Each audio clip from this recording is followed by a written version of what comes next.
Well, let's find out what happens. It's time to crown a champion. I'm going to pass it on over to Marshall and Paul. Thank you, Mira. Welcome back to the booth here. It is time for the finals. That's Paul Cheon. I'm Marshall Sutcliffe. Thank you so much for joining us. And we've got a really interesting matchup here.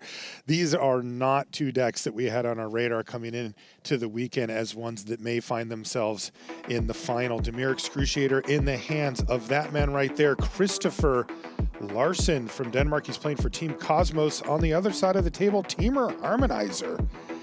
Toni Portolan has decided to sleeve this one up. He's from Croatia, playing for Team Sanctum of All. The trademark hug. I don't need to tell you that Larsen is one of the most popular players on the Pro Tour. Yep. Everybody loves him. He's gotten hugs from like every player he's played against. Yeah. At this point, it's not even clear if he knows his opponent. He just starts things off with the hug. Handshakes and hugs all around from Christoffer Larsen. Hey, you made it to the finals of the Pro Tour. Great reason to be ecstatic right now. But of course, one key match left to determine the champion. Yeah, both of these gentlemen seem to have really enjoyed their run as well. You know, it can be one of those things that it comes at you kind of fast, you know, and maybe you're a little nervous and that kind of takes over and then you can look back on it. But in this case, they both seem to be really having a good time. I've been there before. And yeah, we've actually seen this on camera before.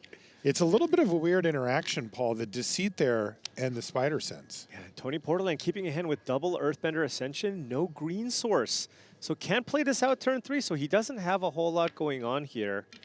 And so if you're on Christoffer Larsen's side, he's like, no green source for Toni right now, so Toni can't actually go for the combo next turn. The way that the combo works is you need to be able to warp in the Mindform Harmonizer with the green mana, then you play Fabled Passage into the full bore. So, as is, I think this could be an opportunity for Christoffer Larsen to fire off a card draw spell here.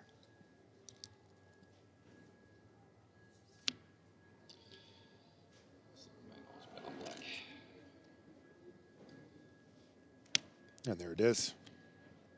He gets a thumbs up from Toni. Yeah, almost certainly going to put that Excruciator into the graveyard here.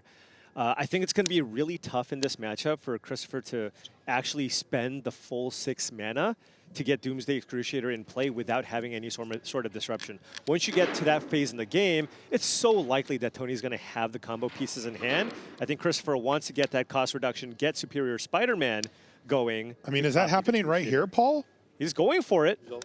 And he says it resolves, so we have a Doomsday Excruciator Spider-Man on the battlefield. That means that both players only have 6-card libraries now. Christoffer Larsen senses weakness. No green mana at all from Toni Portolan.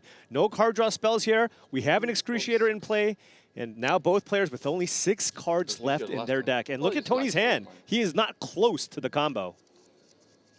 I mean, is that game? Like... I know it doesn't. I know it's not literally, but like from what we can see here, how in the world? And remember, Toni can put together absolutely absurd turns where he does huge amounts of damage in one turn, and that's also starting from nothing. But he doesn't have the resources for that right now, and still no green mana. Right. Christoffer Larsen will be drawing a couple of cards, but he does have the Insatiable Avarice. Actually, drew the 2nd copy here. Of Avarice? Yeah, and look, Intimidation Tactics, I believe it's going to miss here. No actual targets. Like, wow, this hand I am not scared of at all. So Insatiable Avarice, as you can see, you can pay 3 black mana to have target player draw 3 cards. Toni on 6. I mean, that's how we do it. That's nice. Toni said, you don't need to write it down. I'll just keep him face up for you for now. Right, but it is really dangerous here to just run it out this turn, right? Give your opponent 3 cards. They can potentially kill you. But Chris is drawing 2 cards every turn, and Toni is sitting at 20 life. You can use the Insatiable Avarice also as a burn spell, right? If it doesn't deck your opponent, 3 hits from the Excruciator. No, it's only a 4/4 though, right? Oh, excuse me, you're right. It is only a 4/4, so that doesn't quite get it done. That is a normal game plan, though. 6, 12, 18 plus the 3. Starting town. Go. Chris? Yep.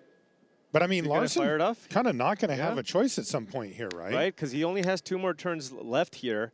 Can attack for 4. Can wait till the next turn, actually. And go double Avarice here for the win, right? Okay, that would just end as the long game as on he has the spot. lands. Does he have another land? No. Does he have another? I like to go down step. Okay. He wants to go to end step here. Yeah. He's got 8 cards in hand, it looks like. And this card here, probably just pitching stock up. You draw free. Oh, You draw free, yeah. he's just firing it off now. Oh, okay, I misunderstood then. 1, 2. So this is his 3. way of saying in case I don't draw the land. Right. But And he is saying, Tony, you must kill me here. Right, but Chris Larsen also has the Bitter Triumph here to break apart the combo too. Okay, so he needs to fire this off now so he can guarantee the kill next turn. Yeah, and he didn't even, Tony wasn't even able to put together the combo even if he had it. Then Christoffer Larsen had the answer, and that is game number 1. Very quickly, a combo kill. Really, turn 4. That was it. Christoffer Larsen got to use Superior Spider-Man. Yeah. And just went for it off of a stumbling mana start there from Tony. Yeah, I think, again, that was such a kind of heads-up maneuver there from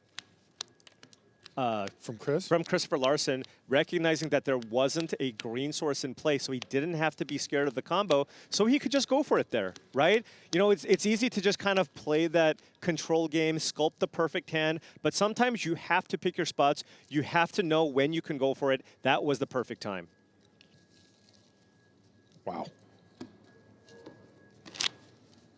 It has to feel so good for Larsen to, I mean, you feel like you just got spotted a game. Yeah, absolutely. Hey, but you know what? This is why we have best of 5. We saw just to start the entire tournament, Christoffer Larsen lost in approximately 5 seconds in game 1. And here we are in the finals with him being up a game. So it can go any direction here. Toni Portolan with a bit of a rough hand there the first time around.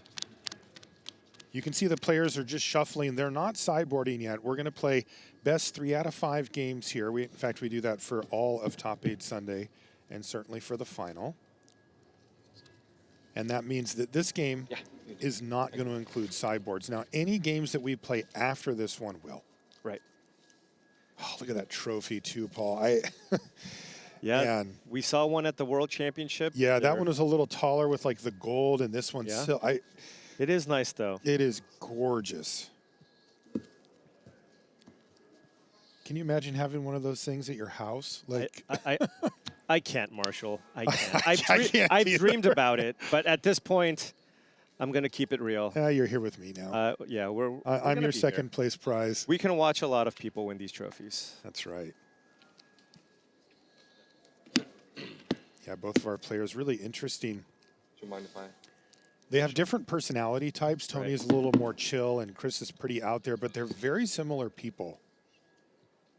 It's driving me crazy every time the cards are live. Both all about their family. They talked about that in interviews over the course of the weekend. And yeah, Christoffer Larsen pulled the ultimate move and said, you know, I think I'm going to put my Magic career on hold after this one. One last ride, and now he finds himself in the final. You know, he's got a couple of young kids at home. If you want to give yourself a good shot to do well, you just go, this might be my last tournament. Yeah. I mean, like I told you before, I said the same thing. I was talking to Eduardo the other day, and he said, you know what, I'm just here to have some fun. Mm-hmm. Fun all the way into the top 4 of Pro Tour Richmond. Yeah, we'll see you at all the other PTs, Eduardo.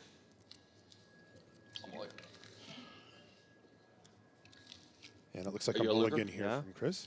Yeah, I don't care. I always have. Yeah, I always look, but I like a good sweat. no. We are talking about. I always look, even if I mulligan and it was like, oh, the lands were there, I'm like, it's fine, it's fine. Yeah, the same. And if I look and it's not there, I'm like, heck yeah. Yeah. I mean, most people approach it the opposite way. I think it's. I've done polls on this before, Mark. It is basically 50-50. Years ago, old. People that look, people that look, and people who don't look. And most of the people who look also know that it doesn't matter. It's just kind of, you just get to see. I don't trust my primal your brain. Emotional state yeah, like after. I can tell you it doesn't matter, and like I believe Chris when he says it's like I'm good. Yeah, I don't trust like this. All lands. My opponent's just like. Especially in a spot like this, right? We're in the finals here. There was no looking.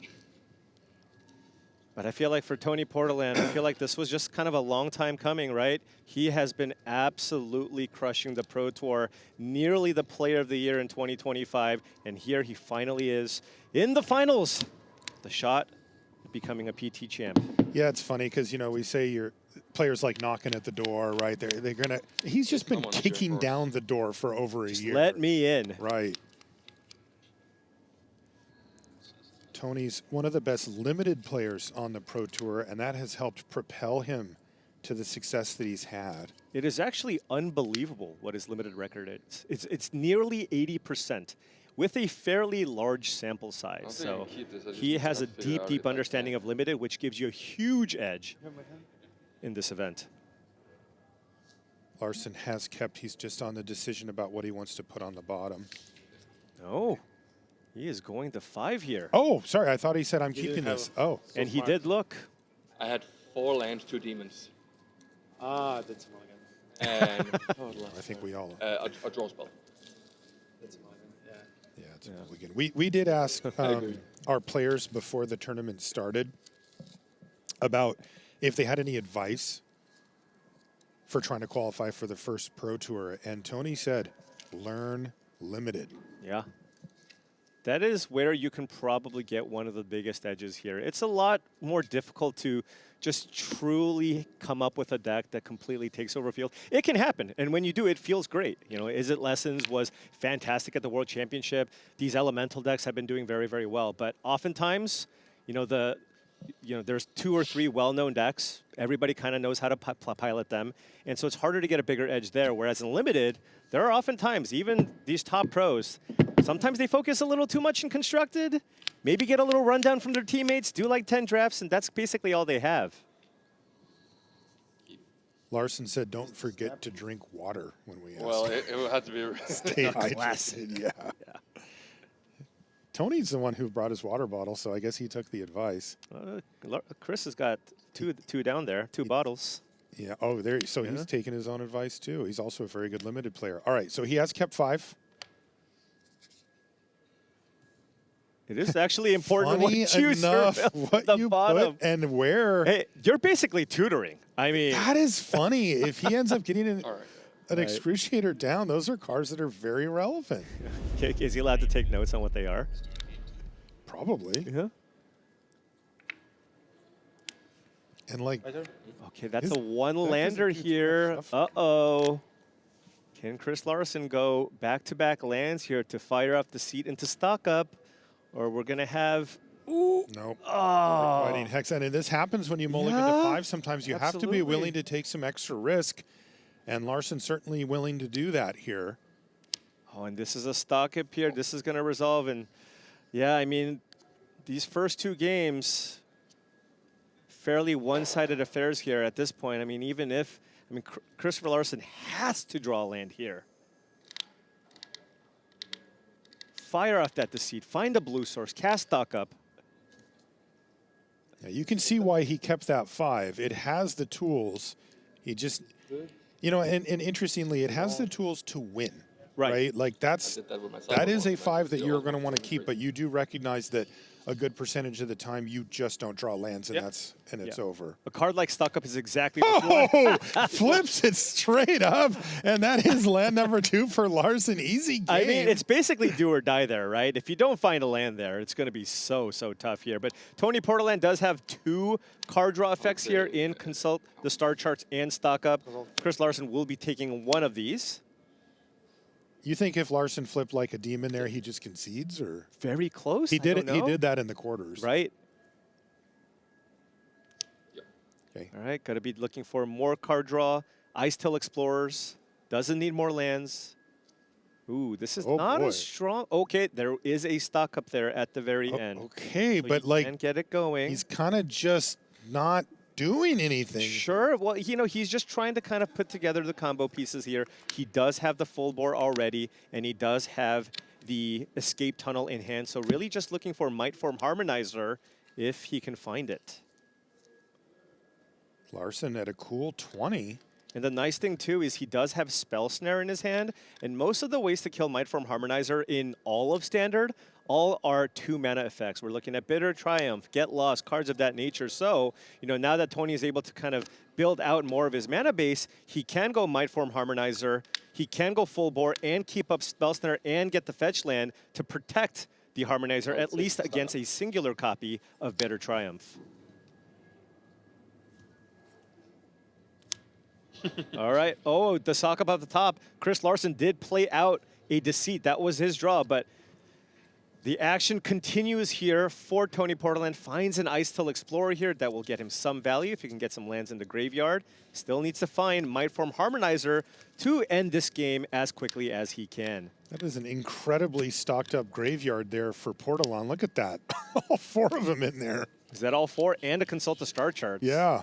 Card selection city for Portolan. He hasn't done anything to, you know, on board yet, but like you said, he can win out of nowhere with this deck. It plays out. In fact, in some ways, these decks are similar in the sense that they both have a game plan that could win with a big combo available. So I think with this amount of mana available, Toni can possibly just cast Consult the Star Charts, not for the kicked value, which is something that you would be interested in doing, because all he's looking for is Mightform Harmonizer here. Right. Sure. All right, and now he's tapped out, so he is definitely going to run out this Consult. If he finds a Mightform Harmonizer, he will have the win next turn. You warp into Harmonizer, cast full board, that's 7 power, play Escape Tunnel, sack Escape Tunnel, get a land, 28 damage coming in. And you can see there it is. Can he find it? He's looking for Harmonizer, Burst Lightning. There it is. And that's the Harmonizer right I've there. got it. And I think he's just going to show it to him here because you can see the rest of his hand over on the side with the full bore there. And as long as he has the Escape Tunnel, that's going to be GG. So 2 quick games to start things off here in the finals. Really not a lot of interaction so far. Hopefully we'll get something a little bit better there as they've split the first 2 games and are going to now consult their sideboards. Yeah, I mean, this is just part of the game, right? Sometimes you're going to have to mulligan.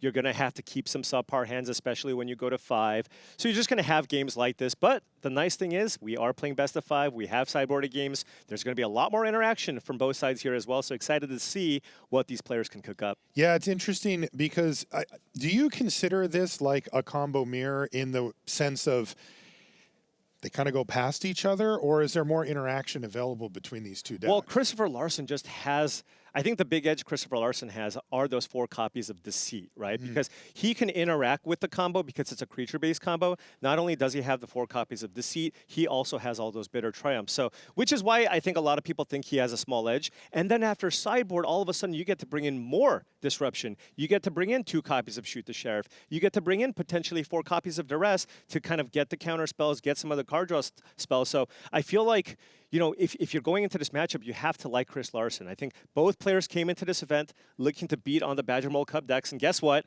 They did a great job of doing so. But now, in this head-to-head, you have to like the Excruciator deck just a little bit. That's right. Great stuff from the feature, hopefully upcoming, as we've got games 2, 3, and maybe, 3, 4, and maybe 5 for you here from Pro Tour Sunday. We're going to take a short break. When we come back, we'll have our post-board games for you. Don't go anywhere.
Welcome back to coverage here of Pro Tour Lorwyn Eclipsed. We're in Richmond, Virginia. I'm Marshall Sutcliffe. I'm with Paul Cheon. And if you're just joining us, you have very good timing. We are in the finals. We had two quick games, very one-sided games, if we're honest, out of the first, but they split them. So that means that we're going to play a best 2 out of 3 to finish off here. And yes, the players will also have their sideboards available to them. We've got Christoffer Larsen on the left there versus Toni Portolan on the right. Two experienced, accomplished players. No? Yeah, Yeah, man. They're going with each other. What are they going to arm wrestle for this thing? Yeah, probably go to the restroom. I'm guessing it's a little bit of a rest and break here. Okay. Now we get to see Mason Clark and Tannen Grace do battle here. You want to play it out? Yeah, Yeah. Yeah, if you take a look at those two gentlemen there, they are cards in hand spotters. They have a very difficult job. I've done it before. They've got an iPad, and they actually have to stand behind the players, and as they draw their cards, they punch them in so that we can see them on the screen. They do excellent work for us, and it is a very tough job. You're on your feet, and your brain's going the whole time, especially, you know, there's some decks, like, don't even get me started on Is It Lessons. I have no, they're discarding, draw. And remember, when they discard a card, you have to signal that too. So it's always up to date. It's a very difficult job. It is a tough job for sure. And I mean, imagine even looking at modern decks, right, where you're just or even older formats where you're just constantly cycling through your deck, casting brainstorms, all kinds of stuff like that. So it is not an easy job. You have to know all the cards, but hey, at the end of the day, you can just play, hey, just show me your hand, because you've done too many things here. So let me know. That's right. Yeah, they're just a small portion of our production team here that does an excellent job out at these Pro Tours. We thank them for their hard work. It's a big crew behind the scenes here. If you've ever make it out to a MagicCon where we have one of these, you can come kind of swing through and you'll see what a big crew we've got going here. But yeah, the players, you know, they're going to take a short break here, and when they come back, we'll be back into the action. Paul, we've gotten a chance to look at Dimir Excruciator. I got to say, you know, when you look at the deck, it looks a little bit like a meme. You know, you're kind of like, yeah, that's cool. It does some neat things, but really? And it's been like, yeah, but really, every single time that Excruciator hits, whether it's natural or with Superior Spider-Man, the entire dynamic of the game changes almost immediately. And there's many decks that just go, I do not have the ability to get that amount of damage through in that amount of time, and it just needs one little bump, make you draw 3 or mill you for 4, and it's over. Yeah, I think it was an incredible kind of metagame choice for this event. You just have all these people that, you know, it seems like one of the best decks that are actually good at attacking the decks that are also trying to attack the Cub decks, right? It's you know, a lot of decks are playing a bunch of cheap removal. This deck doesn't care if you're playing against a deck that has a bunch of cheap removal, so all of those cards are kind of dead early on. But not only that, I just think the introduction of the Evoke Elementals from Lorwyn Eclipse have just completely shaken up the metagame, and we didn't think that was necessarily possible because we're in a much more powerful standard environment, right? We are in we're in an environment where there's kind of 3 years of sets coming out here, and so, you know, we didn't think there was going to be a huge shakeup, but I mean, we've seen brand new decks. Yes. I mean, both of these decks, but even the decks that we've seen previously, so many new archetypes because of what you can do with the Evoke Elementals, particularly with Superior Spider-Man. Yeah, it's funny because, you know, what we were talking about coming into the tournament was the Cub decks. Those that made up the majority of the field. There's a few different versions of it, but that made up, I'm pushing half of the metagame. But it looks like the decks that decided that they didn't want to lose to that deck did really well. And then we got to day 2 and even furthermore here in the top 8. And it's a bunch of decks that are built to beat that one. And now we have to figure out how to match up with each other. Right, absolutely. They were really good at one match, but you're just not Japanese enough for them to work, as Ken was. Yeah. So it looks like they're going to continue sideboarding here. Yeah, it looks like Toni has mostly sideboarded here. Boarding out, like I mentioned, a lot of that dead removal that would have been good at killing Llanowar Elves. Taking out 3 copies of Burst Lightning, Thunder Magic, 2 copies of Seer. None of those cards particularly great at dealing with a 6/6 Demon if it enters the battlefield. Paul in the finals. You good? You can just give it. I'm looking at your sideboard. So Yeah. basically, Sirach, Elusive Hunter, a really nice way to kind of maybe shift gears. You know, Chris Larsen's going to have lots of removal, lots of hand disruption. So with the Sirach, it puts pressure, but if you do kill it, it still draws you that card, right? So just you want more threats like that because you want to be able to potentially play a fair game of Magic. Look, Earthbender Ascension, just a solid card to play, right? It ramps you, gets you that 2/2, and then you get this. You have the Sirach, and then you have the Quantum Riddler. So, I mean, I'm taking a look, and I mean, Toni is bringing in something like 10 cards in this matchup. So it should get a lot better for him after sideboard. Players just taking one last look. Now getting their libraries randomized appropriately. They take a look at Toni from Croatia. I mentioned before he plays for Team Sanctum of All, and Teamer Harmonizer seems to be the most Sanctum of All deck that you could imagine. Yeah. They always have a flair. Yeah, no, they do. And it's just awesome to see. Every time there's a Pro Tour, I go, what is Sanctum playing? Because it's usually some kind of 2 or 3 card combo that has some card filtering, just enough interaction to survive whatever's happening in the metagame. Right. And then a combo that just kind of kills you out of nowhere. And it's really great at kind of surprising people, especially when you're kind of playing in the Swiss part of the tournament where a lot of players just won't have a lot of time to, despite it being open deck list, you're just not going to have the time to really react and really game plan for this matchup. Yeah, it's funny. I was saying that the Excruciator deck looked a little bit like a meme. Like you're like, yeah, is that actually going to work?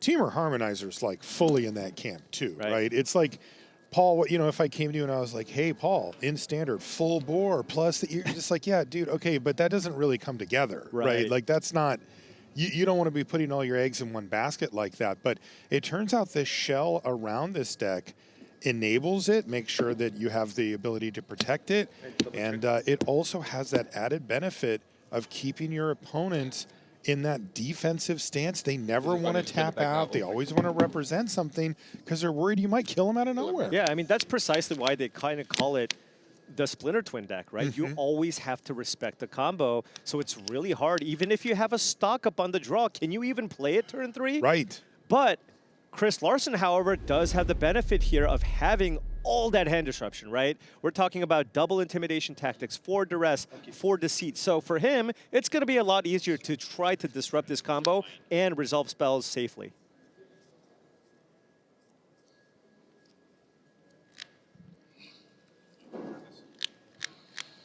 And Chris Larsen here with a duress. We're good? All right, and we are underway. We're going to see that duress straight away here from Larsen and see what Portolan's working with. It looks like just a stock up here. We have the full bore for the combo, likely not taking that here. I think it's just going to be stock up here. Just let me know. Toni just facing up. That is a hand on the right side. Yeah, those are all cards in hand. Saving a little bit time here just so Chris doesn't have to write down the contents of the hand.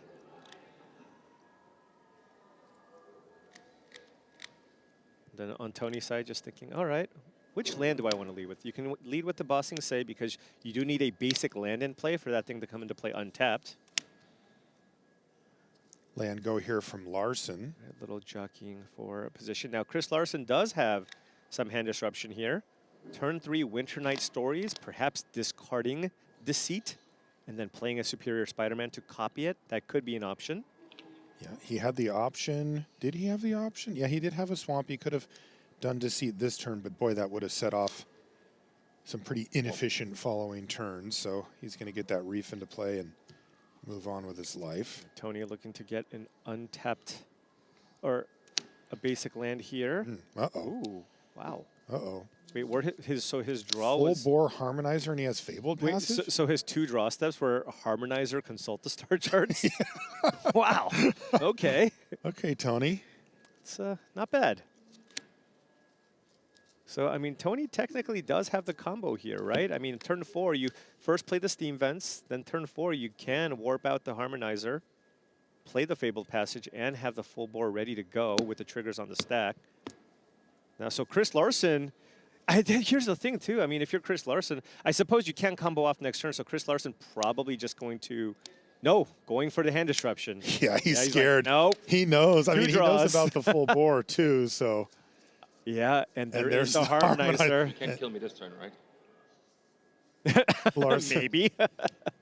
Larsen says, "You can't kill me this turn, right?" And Tony shrugs. Yeah, He's if like, he "You draws figure it a- out, If he dude." draws a Black Lotus or something, maybe, but Yeah. The same mistake again.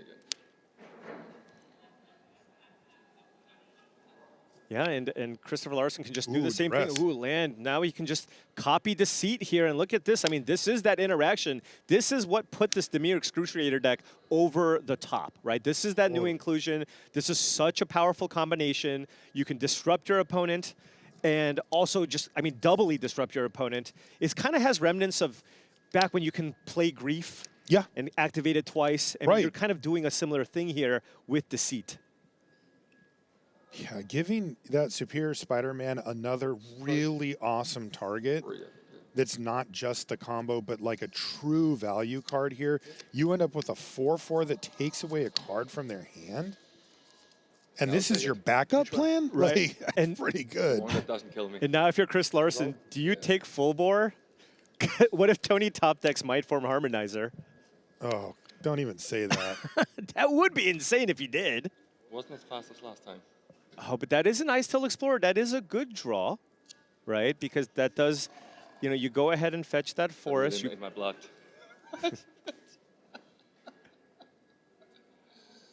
Get to play out the Explorer, get at least hit some land drops here. This is kind of Tony's version of what Christopher did. It's not the full combo, but it's a very nice addition to the deck. Because you have to mill before. Yeah. Will Chris Larsen copy Harmonizer? Start playing some lands to start beating down? I mean, that is a path to victory. That is hilarious. More likely to fire off Winter Night Stories and the Duress. By taking the full board, there is no chance that Tony can completely combo off next turn. Oh, double Duress. Oh, another Duress. Right, and I mean, the Seer also just kills the creatures too, right? It kills his 4/4, so might be interested in that, but can certainly lead things off with the stories here.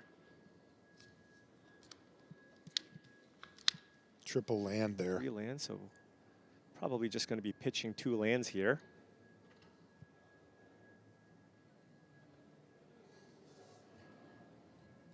Doesn't necessarily need the second copy of Restless Reef.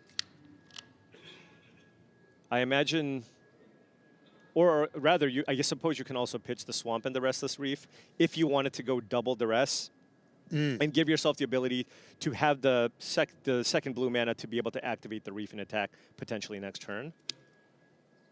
Yeah, so Reef, Swamp, He doesn't Duress. play an untapped Watery Grave if that's what his plan. Right. But he made Duress here, and he is going to do take it. everything away. So full bore and Seer gone. So Toni Portolan is just on the card advantage engine from the Ice-Tail Explorer, plus Bossing Say. Yeah, Tagger.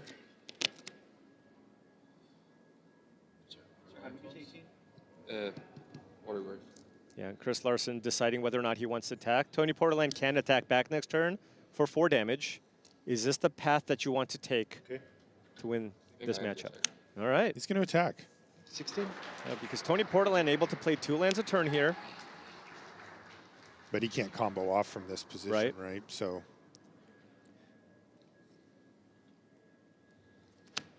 Thinning out the deck, utilizing that Fabled Passage. Maybe you can hit another Bossing Say.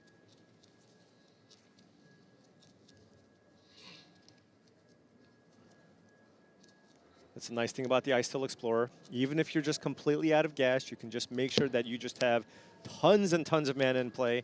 And, you know, those Bossing Say can end up mattering, especially because Chris Larsen is playing a control deck. And Bossing Say is one of the best cards for against the control matchups. You often see it as a one-of in the Badger World Cup sideboards. Oh, there's a sideboard card, Sandman. Sandman Shifting Scoundrel. This Yeah. creature is gigantic. It's going to be, what, an 8/8 this turn, right? 1, 2, 3, 4, 5, 7, maybe? There's 6 lands in play right now, but then you can There's just... 5, right? Oh, is that Mountain in hand? I think so. Okay, excuse me. That was the Only review. a 7/7, Paul. Only a 7/7.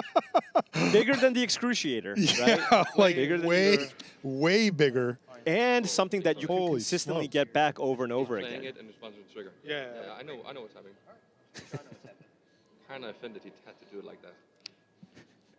It's like not my first rodeo. Yeah, been here before.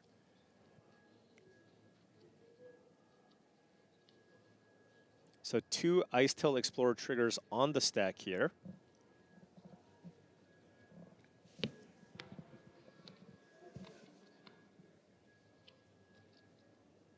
So 2 triggers. 1, 2. 2. Copy an Icetail Explorer also seems pretty nice if you're Chris Larsen, right? Yeah. Play some lands out of the yard. Yeah, what blue-black deck wouldn't want the ability to get a bunch more play extra in lands every play? turn? Yeah. Yeah. I mean, even the mill's relevant in this deck. Hits a Soul Guide Lantern off of the land. Yeah. All right, so now does he have... He doesn't have access to 5 green mana, because if... Oh, no, never mind. This is just enough here. So you can activate with Bossing Say and still play Sandman this turn. Jeez. And that's kind of the only thing he can do based on his hand here. I'm just looking what's my target. Yeah, for the All the Bossing time in the Say. world. Just figuring out which land he would I'm like playing to it. earthbend. Okay, This one. that Gonna be a forest. forest. Now we have a Sandman, 7/7 Sandman. 16. I mean, this Sandman is huge. Can't be blocked by small creatures, and you can recur it. Right. So, It's annoying. yeah, I mean, look, Toni does have kind of this Ooh, fair that was a game plan demon. here. Okay, but he doesn't have the mana to play it just No, yet, so he's right? going to do Winter Night Stories. Yeah. Okay, but okay, with the Winter Night cards. Stories, you can discard the demon, of course, Right. and then Superior Spider-Man it into you draw- play No, and try to close out the game with that Restless Reef.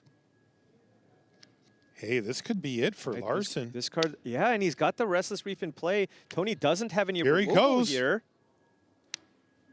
Okay, 6 cards left. So once again, we see Excruciator Demon hit the battlefield in the form of Superior Spider-Man. So it is a 4/4, and Christoffer Larsen at a comfortable 16 life. So Toni Portolan draws, goes to 5. If you attack, that puts you down to 1. So Toni does get 2 attacks here, I believe. Oh, and he drew Spider Sense. You're at 16. Can- That is big because Can you he can counter the trigger on Right. the reef? you can counter a triggered ability here. So will that give Toni Portolan enough time to try to pressure Chris Larsen enough Kind and of kill him with the feels Sign like Man, it. right? Because that's just a full extra turn you get. It is. Is there a double block for Larsen? Right now, the Deceit is tapped. The issue now is Toni also just can't play any more lands. Right, 'cause it'll just mill. It'll just mill because of the Icetail Explorer. But so can this 7/7 and Bossing Say get it done? Because you can Bossing Say, turn that forest into a 4/4 and attack with both. Chris Larsen could block the 4/4. If you block the 4/4, the 4/4 comes back into play and then forces a trigger off of the Icetail Explorer. You're right. I think he can get away with one trigger, though, because of the Spider Sense, right? Like 1 mill Right. is not going to, like, the game's going to end for Toni before 1 mill matters. Yeah, attack, trigger, mill. But if you're on Chris Larsen's side, at that point, then you can just keep your creatures back, right? Yes, You just of don't course. attack. I just want to make sure I have enough 4 power creatures in play to block the Sandman. Right. You need at least 3 power just to be able to block it. And there's 2 in play. Are the cards good? Are your the cards cards good? I mean, they're not a solitude. Solitude white card gotcha. Yeah, that would be good. And the answer is no. Those cards are not good. Yeah.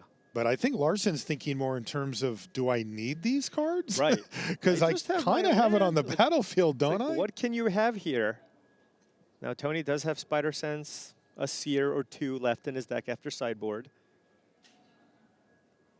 And once again, we see once the libraries are only 6 cards deep. The turns take a little longer. Right.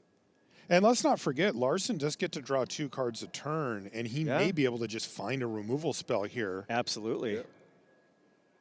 You could also just attack with Icetail Explorer and hope Chris blocks it. Yes. Or just get some extra damage through if you think attacking is not going to be Chris Larsen's route to victory. He wants Chris Larsen to attack with all his creatures as he's at 16 life here.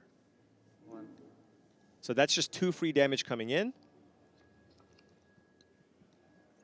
If you block the 4/4, Chris Larsen takes 9, goes to 7. Oh, and When he Tony's just going to passes. pass the turn back. Right, 2 cards here off the Excruciator.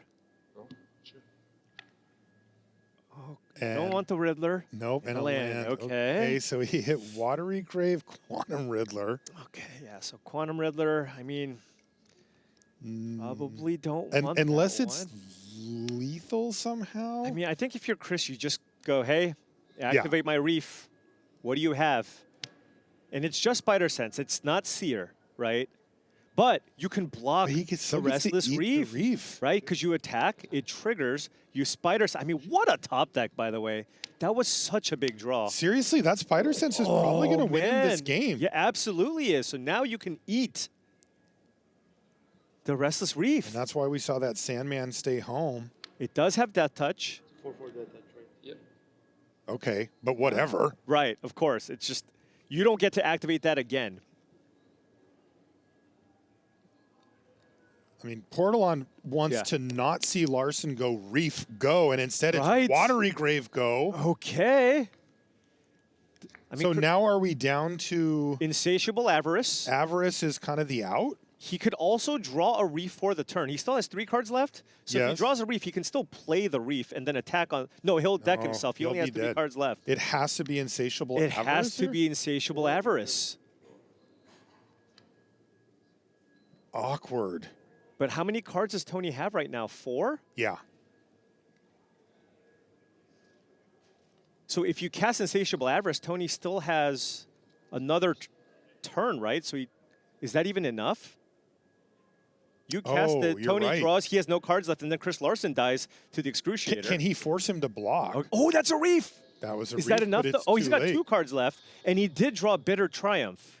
Oh, really? He has 2 Okay. cards left. Okay, well then Yeah, he's yeah. good. It looked like 1, but it Oh looks my like he God! has 2 cards And left. one of those was a Reef. Are you kidding me, Okay, so he Christopher found- Larsen? I mean, he's done this before. And remember, you can use Bitter Triumph to kill the land to mill Tony an extra card here if you want. Yeah, that's right. So it could have been Avarice plus Triumph Right. also for the win. But I think that Jeez. Reef, unless Tony finds, like, how many Spider Senses does he have? I don't know. Any. Or Let's, did he bring in, I should say? right. If he has any, he would have brought all of them in. Right. Because I'm only aware of the one there. Right.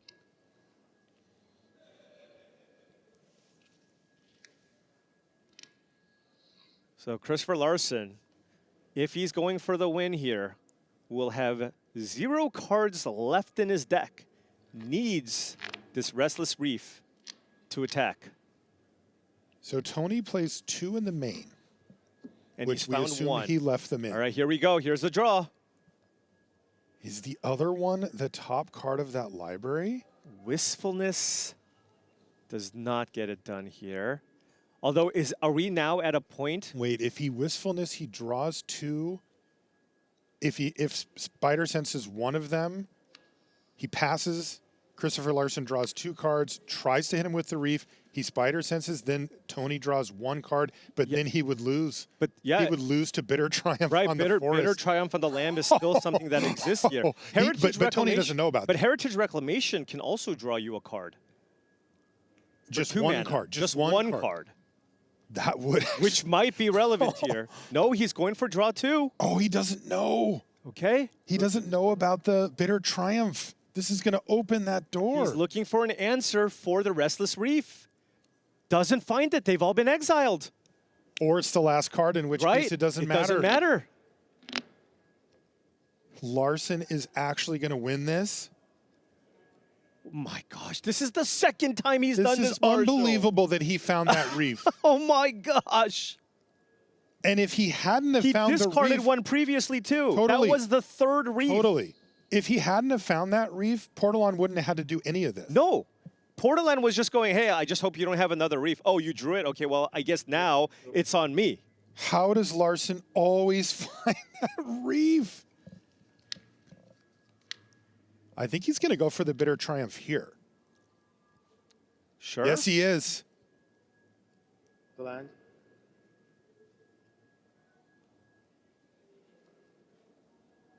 That'll put Toni on 0 cards left.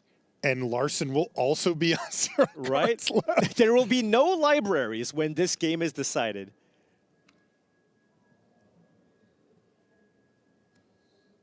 Okay. And now it comes back. Is he like casting milling. Reclamation in response because he's going to mill anyways? Okay. Last card. Can it? Is it a? It doesn't matter. It doesn't matter. Christoffer Larsen wins game number 3, and he does it in his typical dramatic fashion with both players on 0 cards effectively. So if that last card was Seer, yes, then he could have. he could have killed the 4/4. Yes, But then he still would have died on he just the draw. loses. Yeah, because there's Larsen just goes no draw way. 2, go. All right. I was thinking about that if Larsen was thinking about First thing Seer that there. happened All right, I when guess we you need to spoil the print a demon, new card where you can was shuffle Javier all made a exiled picture cards of back a into your piece of land. deck. This will happen. We need an answer for this Excruciator deck. Especially if you play against Chris Larsen. He's just always going to have the reef, either in play or on top. Any exiled cards become your library. Yeah, I had a window of slow decking Harmonizer in that. You should have. More than one, actually. No, I think that was the only. Those turn afterwards as well, I think. Yeah. I mean, that's what I see. Yeah. Right. Yeah, right. They're talking about the turn before Larsen did the double I duress to remember. I take just have away it the like, oh, you war. harmonize, I'm probably dead. Right. Just the Larsen's reality deck of just how it has works. so much hand disruption, and you know, when you're playing a deck and you're packing what 10 hand disruption spells against a deck that relies on a kind of a 3-card combination, it is tough. I really like that Larsen is willing to take some risk here, right? Yeah. There's some players that would play around the possibility of losing to that combo to their detriment, right? Where they're just unwilling to lose to it, but they give their opponent so much extra time that, you know, they lose to Sandman or something like that. I think he's just done a really great job of picking his spots. Definitely. Right? In that previous game 1, right, he went for it. He smelled blood in the water, went for it here. This time, he went for that turn 1 duress. He saw Toni not having a whole lot of action going on. Turn 3, he could have played Winter Night Stories, but he was like, you know what? You draw a couple cards. You could still maybe go back to back and combo me out. I'm going to use that. I'm going to play that Deceit, and that did break apart the combo. Christoffer Larsen is now 1 game away from being a Pro Tour champion. This is one of the most well-liked guys on the entire Pro Tour. I mean, and he's also just been around. I mean, he's been playing the game for so long at an extremely high level. Should probably check what my sideboard guys say. Spanish? He doesn't listen to his teammates anyways, but I guess you might as well look. So do you speak Spanish? I think that's a good follow. Yeah, that's close to. Funny part is Larsen said that he... You know when I asked the Spanish about translating my deck, my sideboard card? Okay. Round 15. Javier was like, why haven't you asked before? I'm like, Just wing it, you know. Well, he did say he went against his team's instructions on play. Right. well, for round 16 it was important I knew the Spanish words. You just needed it for the 1 round. Yeah. Yeah, thank you.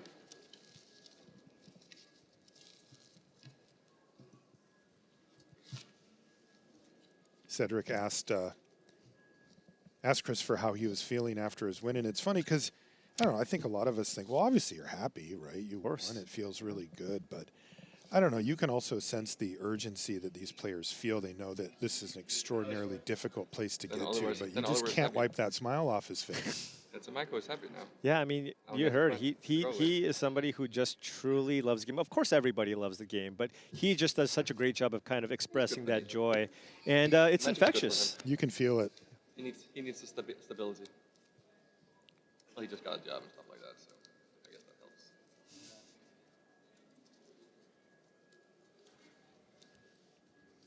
right, game number 4 incoming here. Tony's got to win this one to keep the dream alive. He's had so much success of late, and I mean the last couple of years. Yeah. I'm not surprised to see him here at all. He crushes limited every single time, and Sanctum of All always seems to find some interesting take on the format that's good enough. And you combine that with an impressive limited win rate. Yeah, I mean, if you're just guaranteed to start every day, 5-1 in limited, it's a pretty good buffer. Which, by the way, has been his average. Yes.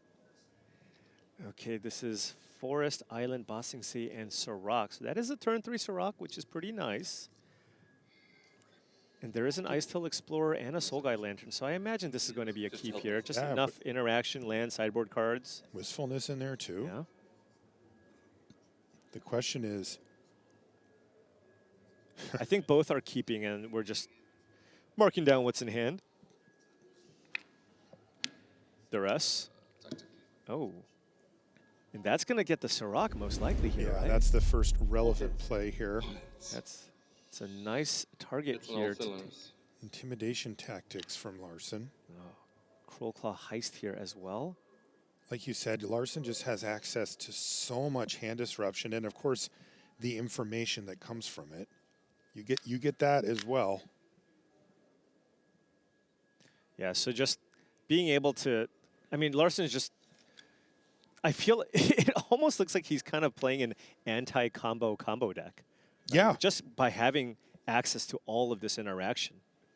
Tony taking a more proactive approach here with some threats like Sirach, but Chris Larsen just happy, he's just, like, my combo is just my demon. I just need to cast I don't have to search it up or do anything. Just at some point, I'm going to find a demon, I'm going to find the Restless Reef, and then that's all I need. No gift. And we see Cruel Claw's Heist here, and I think he said no gift. Yeah, no gift. Just get that Sirach most likely out of the hand. Ice Tail Explorer, of course, also a reasonable option here. He gets to exile a non-land card. A little Yeah. more mana than you'd like to pay, but having access to even more of these, especially against these combo-based decks, has been great for Larsen. Yeah, that's a path that Tony can take to victory here just by playing it and getting a slightly more aggressive draw. Exile that card. Yeah, both exiled. Okay. So maybe we'll do a little bit of digging here with Wistfulness. Stock up off the top would be nice. It's turn 3, so probably want to get that starting town in play. And it's just a land, it seems. No. A Seer. So yeah, Tony just deciding whether or not he wants to evoke the Wistfulness, dig a little bit deeper, decides against it. Duress off the top. I think it's time to stock up, though. Yep. And this is rough. I mean, there's a Duress, stock up, can continue taking cards away. But Tony will be able to cast an Ice Tail Explorer. If he can find a Fabled Passage off the top, that would be really nice, because right now, if you just play the Forest and slam the Ice Tail Explorer, I mean, you're not going to be able to get any value, at least this turn.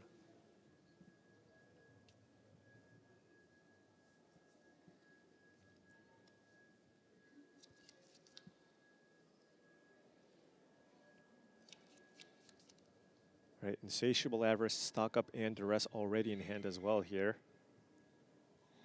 Or is that what he's looking through? Yeah, his hand's on the right. Okay, yeah. All right, so he's deciding between those cards. All right, that's a lot more action, right? That's just 2 more card draw spells here if you need. And, you know, Tony's deck's not really putting a whole lot of pressure. So we've seen Chris Larsen just fire off Insatiable Avarice. And, you know, cards like Seer, yeah, sure, they have their moments, but right now, it is just not the card that you want here.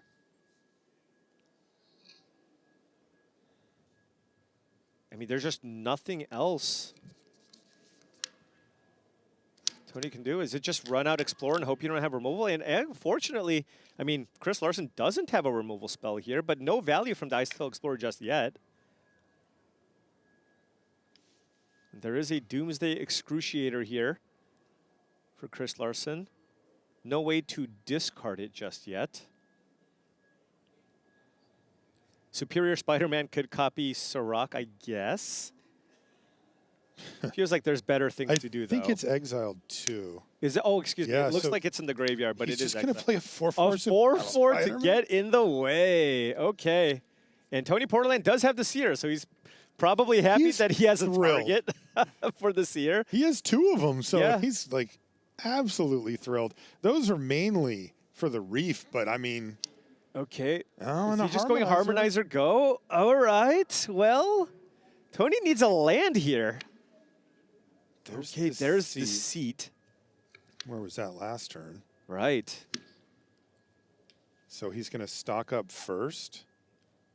It seems that way.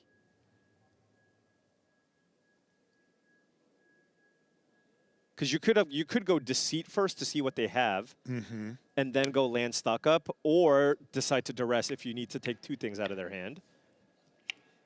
Stock up first here for Larsen. And I believe that was a Soul Guide Lantern. Yeah, but he doesn't want it unless he had 2 of them in that pile. Oh, shoot the Sheriff. He went land, shoot the Sheriff, and that's going Okay. to keep this board state much more manageable here Right. for Larsen. Okay, Toni, can you get a land going? Can you find a fetch land? Okay, well, that's a land. Does he hit a land? No. No, he does not. So no extra lands. Now, you can run out Wistfulness with the blue from the starting town and draw 2 and maybe discard a land and put that into your graveyard, get the chain going that way. The 4/4 Superior Spider-Man isn't really much of a threat right now. So that is something to consider. Cards. 5 cards in hand. But Chris Larsen's hand is completely loaded here. He If he got gets to stacked hand. untap, I mean, he can just kind of rip apart Toni's hand here with more card draw spells to back things up here.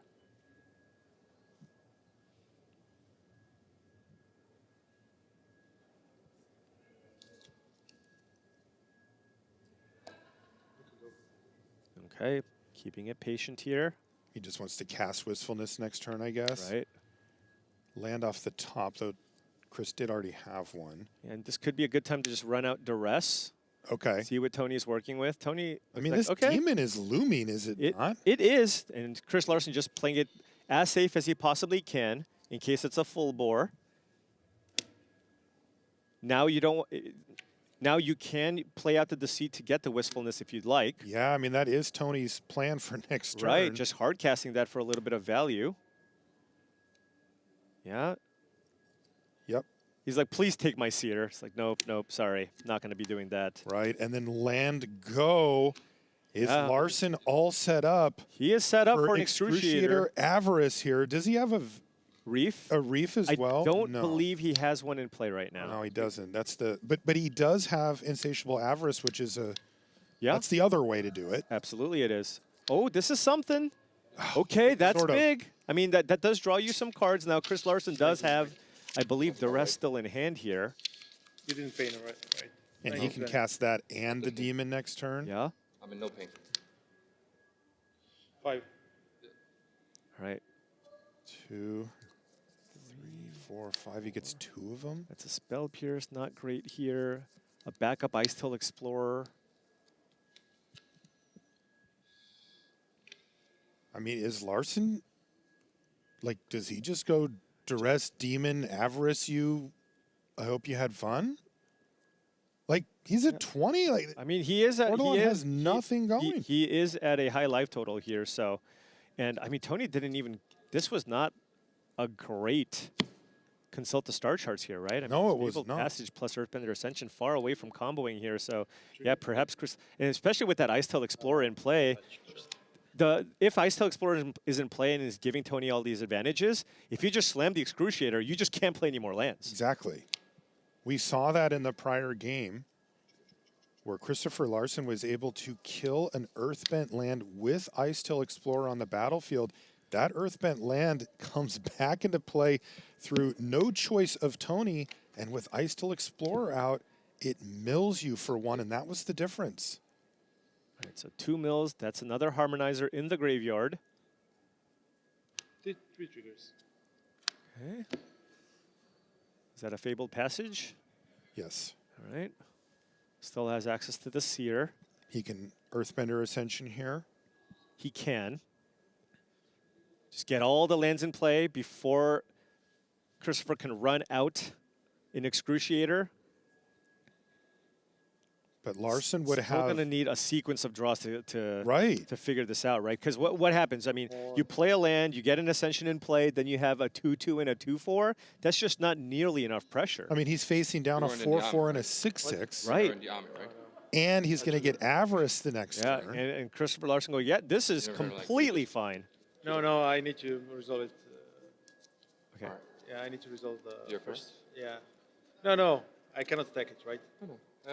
No, because you need to find the land. Before Yeah. And then you'll mill one. Really fast. Yeah. Really fast. Larsen is really close here. That was Oh, look at not that. Helped him out, too. You should. First, 2-2.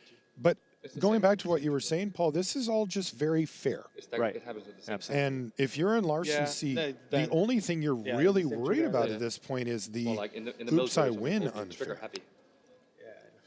Yeah. Yeah, I just don't see just enough pressure here. Mightform Harmonizer is a card that I can think of here, Right. And a right, little that you can trigger. cast, but just once the demon hits play with the Avarice, what can Toni do? I mean, he'll have a turn. He'll have a turn, perhaps he can find a counter spell, right? Spider Sense to counter the Insatiable Avarice. That could I perhaps can pick up this here. make it so Yeah. that the Doomsday Excruciator ends up killing Toni. And there it is. Doomsday Excruciator is going to hit Hey. the battlefield here for Larsen. That means that our libraries are only going to be 6 cards now. 6 cards left, and Chris Larsen found a Deceit He did. as well here, so he can actually make sure the coast is clear before firing off that Insatiable Avarice.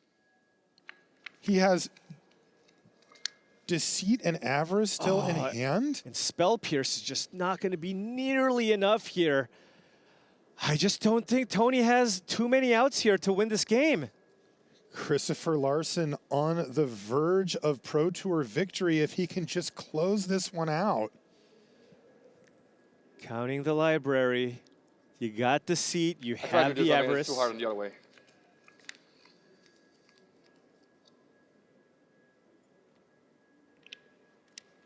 Okay, bossing say. Toni just trying to get something going here. This is the best he can do. Okay. And he passes back. passes. So 2 cards go into hand here for Larsen. That's a reef, And by he, the way. of course, finds Just a to keep- reef and a duress. And a duress. This is about as safe as my you could gosh. possibly get. So can he avarice him and then duress/deceit him?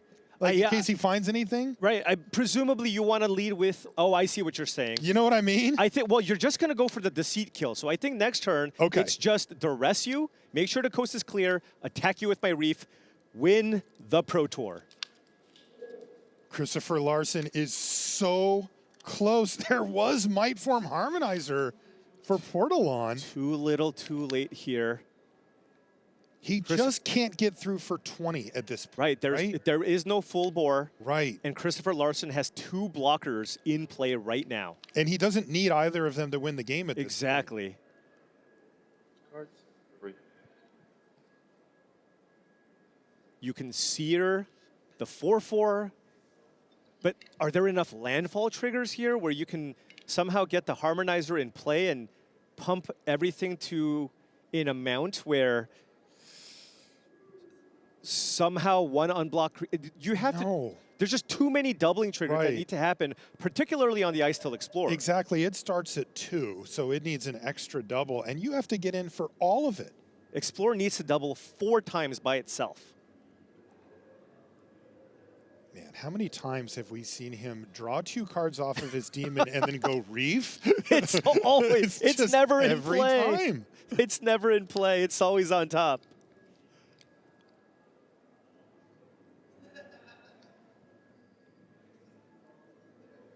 Larsen knows he has this. He has to know.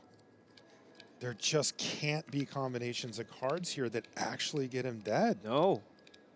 I mean, it would be. I mean, it he would- has 10 toughness it, out it there. would be if somehow, I think he might know his hand, but if it was Mindform Harmonizer into full bore, then you get the trample. Now, Earthbender Ascension does give trample. Again, though, are there enough You need land. four. Are there Yeah. enough land triggers that can make this work? Oh God! All right, here Christoffer we Larsen go. says, "Are you kidding me?" Okay. Is there even a land? First of all, is there a basic land even in Tony's deck left? We don't even know. That's right? true. That's a good point. Trigger. Trigger. Trigger. And mill. Okay. That last one was the mill. Yeah, Ice-Tail Explorer will probably trigger last. Double power. That's fine. We'll do it once. This is all still on the stack, I believe. 'Cause Tony knows he's look gonna. at Larsen. Yeah. He's like, I thought I had this. He's like, please. I think he still does, though. There's a mill trigger, right? Yep. I didn't resolve it. I did. 4. Careful. Then Spider I- sense goes So in the he yard. milled Spider Sense off the Fabled Passage trigger. And this is another Fabled Passage. That's 3. Okay, but But Tony just can't get more cards into hand, right? are the last 2 cards basic lands? Would that work? But he needs to get both creatures out of the way, right? Yeah. Well, no, with the Earthbender Ascension, when it gets to the Yeah, I fourth fucked counter, up. it Oh, it's gives bad. I played too fast for myself. it gives creatures trample. Okay. Holy shit, that was bad play by me. I think Chris Larsen might think there might be a way he could lose this game here. Right.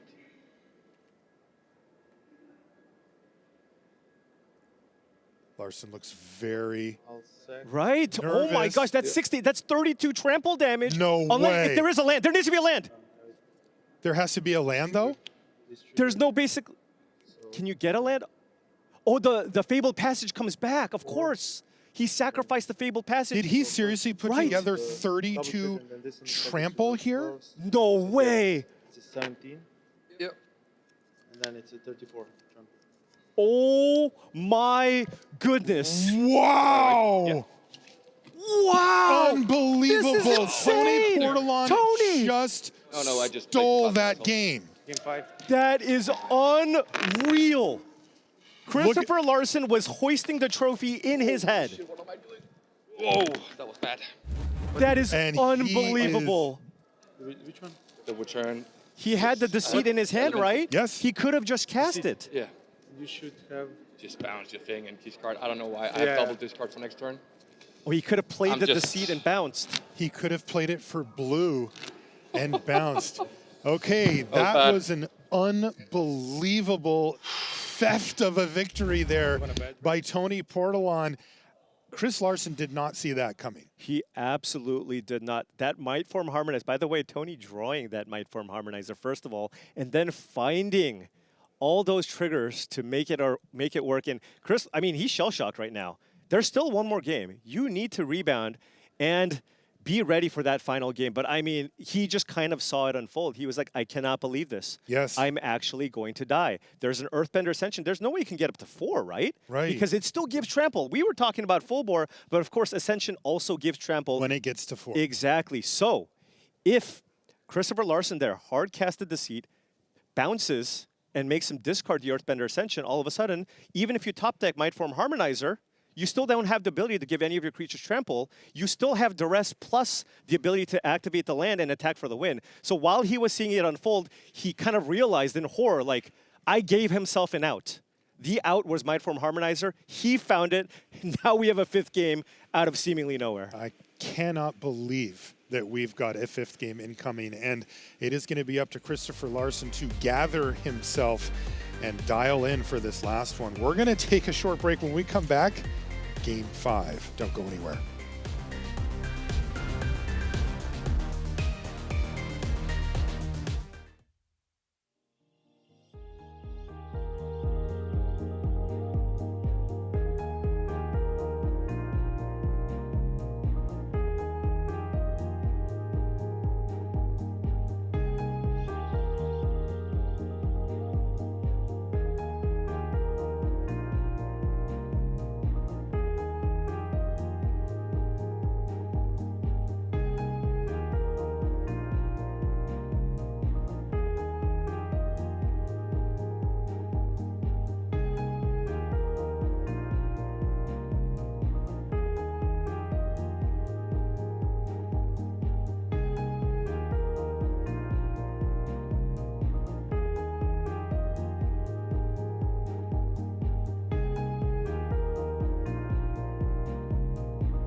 Welcome back to coverage of Pro Tour Lorwyn Eclipse. The agony of defeat, a game that you thought you had in the bag, and indeed a trophy you thought you had in the bag as well. A look there at our players in the last game.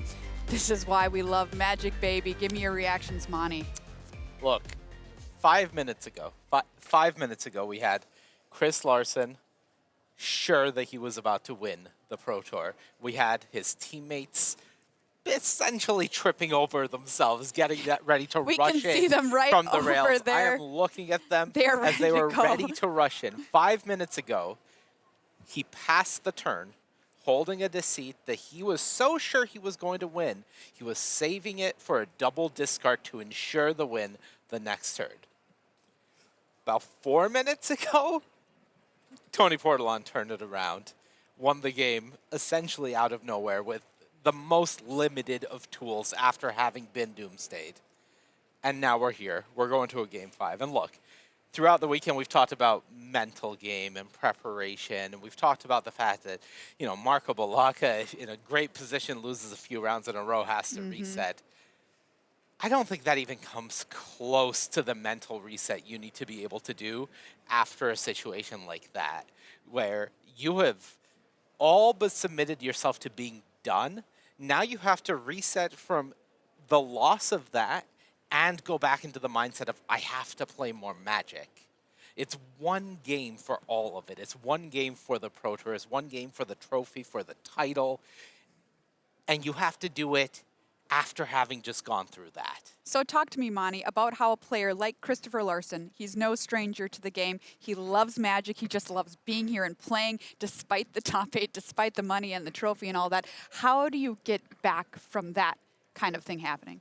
Yeah, I mean, this is the beauty of the game, and also this is the beauty of people who care so much, is that passion is a double-edged sword where the more you care, the more you love the game, the more passionate you are, the harder a situation like that hits. The good news is, for Chris, he is a storied competitor. He has been here before. He has been in top 8s before. He has definitely made mistakes before. He has taken losses before. And he's very capable of shaking them off. This is his biggest test in front of him, but he can do it.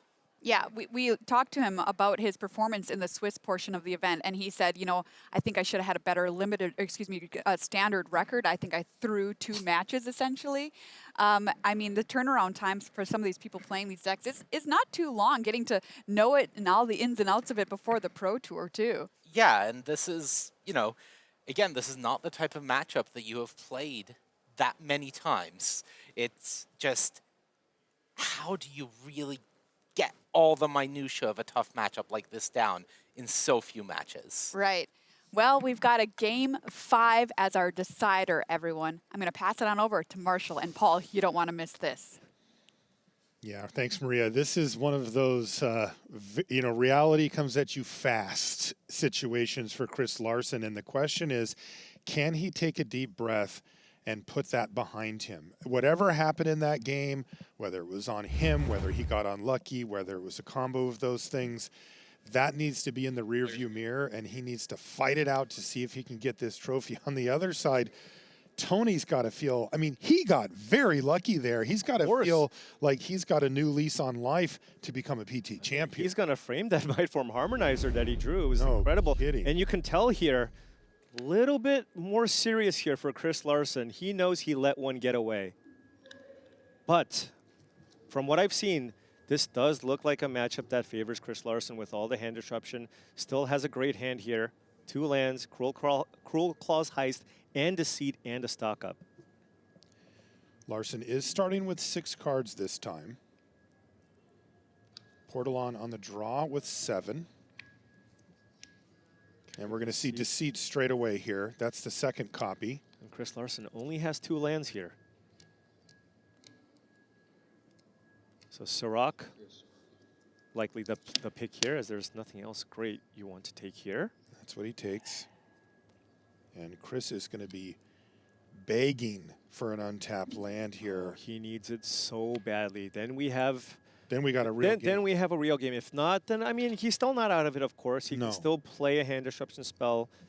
in the heist or the deceit, but of course he really wants to just play stock up here. This is one of those times where you have to say, you know, I might lose this, but I am going to scrap this out. Like, Absolutely. I am going to make it as hard Yeah. on Toni as possible. Let's see if he can find a land here. Land? There it Okay. is. All right. Oh, he can breathe deep. He's actually still just going to go for the heist this turn. Okay, because heist exile, so you can actually get the Sandman here, and there won't be that annoying recursive threat here. And it's very important that it gets exiled here, of course. Yeah, Larsen reaches over into the graveyard and says, actually, let me Yeah. just grab this for you. And that was the window to do it for Larsen. So hitting that land very nice, though he did have a play regardless that turn. Absolutely, yeah. I mean, not missing a land drop there, so it's still okay to just get the 3-drop out of the hand here, and Toni doesn't have a play here. Probably wants to wait on the consult the star charts, right? Ooh, but did find Mindform Harmonizer off the top. Man, Ooh, another deceit here for Okay. Larsen. Well, he wanted to get the consult the star charts here, and is Toni letting it resolve? See, yeah, it looks I it, think it so. resolved. So the question is, do you want to get the star charts for the harmonizer, I guess? Right, He Tricky was going to spot. go for the star charts, but right. But the thing is, changed his if mind. you also take the harmonizer, I mean, you're getting very, very close to just being able to analyze the pollen and go fetch another one. oh, sure. So I wonder if at that point, do you just go get the consult the star charts here instead? But right now, I mean, Chris Larsen doesn't have an actual answer if Toni just plays Mindform Harmonizer.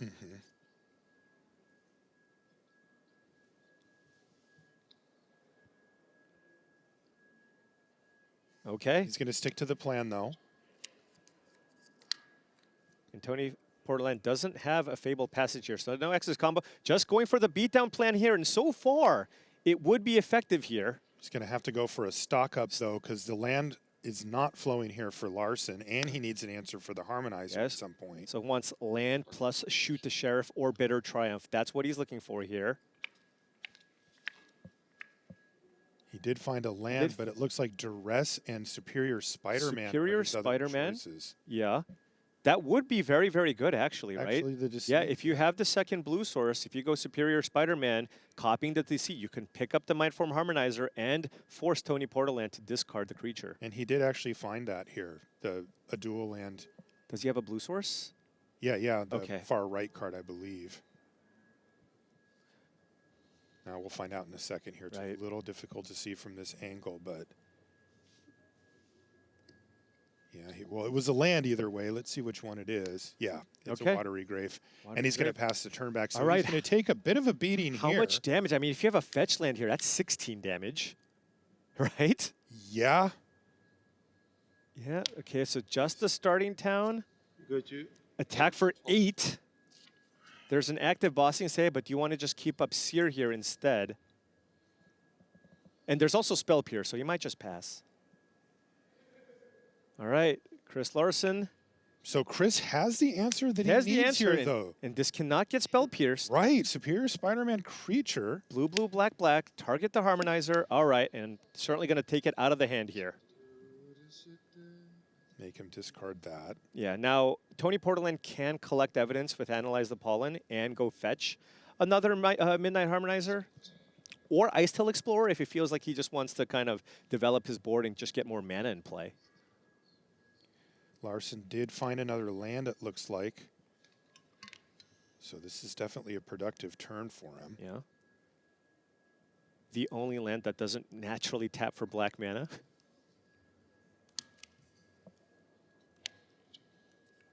Wait, did he? Oh, excuse me. Yeah, he played the Watery Grave last turn, of course. Yep. Yeah. Okay, so he takes the Harmonizer as it turns All out. right. So now we're going to be analyzing the pollen, and Toni does have a tricky choice here. He can get any creature he wants out of his deck. Do you want to go for Ice Tail Explorer, get a bunch of lands in play, or are we going for the Harmonizer kill here? Because you do have the Seer to kill the Superior Spider-Man. And Chris Larsen's already at 12 life. oh, like that. Now keep in mind, though, Chris Larsen has another Deceit in hand. So if he draws another untapped land, if Toni Portolan plays a Mindform Harmonizer, you can just play this Deceit and kill that Harmonizer as well. Yeah, the spell pierce a little awkward here for Portolan as a lot of Christoffer Larsen's hand disruption comes in the form of creatures. Oh, he went for And he has Quantum Mountain. Riddler. So he can go Seer your 4/4, Mountain, warp in the Quantum Riddler and draw 2 cards. Hey, that's pretty nice. That's a great target here for Toni Portolan. Yeah, when your opponent has been tearing apart your hand, Quantum Riddler's a great way to get right back in it. Looks like he's going to take a point of damage, although you can just play the Mountain, right? Looks like he played Island. Is that right? Maybe he had a land there and a... Oh, sure. Yeah, so maybe he'll only get the one And card 20, off the right? Riddler if that's the case. I have no damage on you. Yeah, he's at Yeah. 19. Oh yeah, sorry, 19. From At least someone keeping up with us. And Larsen's at 12, still has a few jokes left in him too. yeah.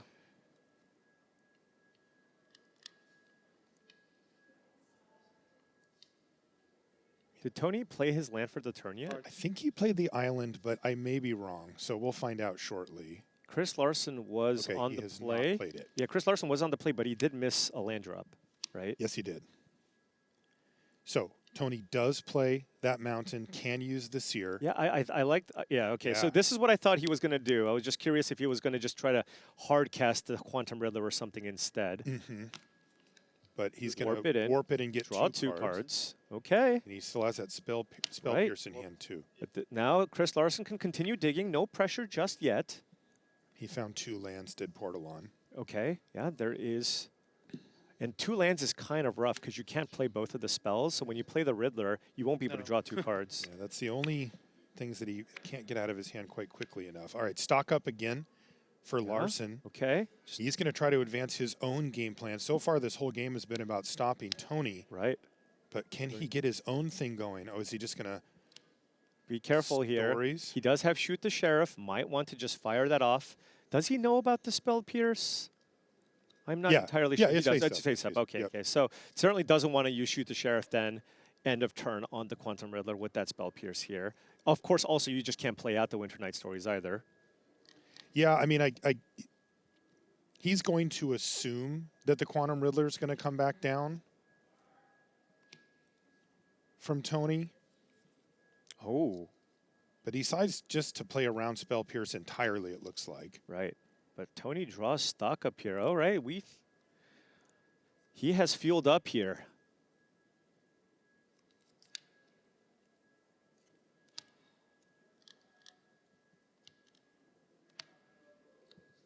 Looks like he's going to set up for the stock up here instead. Perhaps look for pieces of the combo.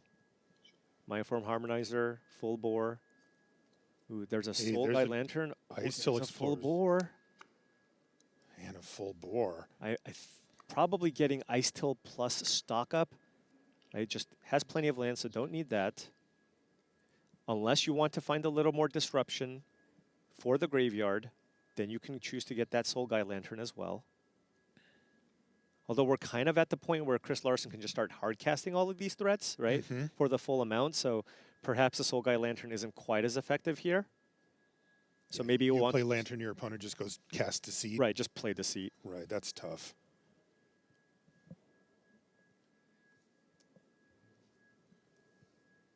But big decision point here. Yeah. Yeah, I wonder if you're, because of the second Winter Night Stories, I wonder if there's just a consideration to just play one into the Spell Pierce, just so that you can resolve the next one and just not have to worry about playing around it either. But of course, after the stock up, you can also just play out the Deceit. You can just evoke it out if you have to.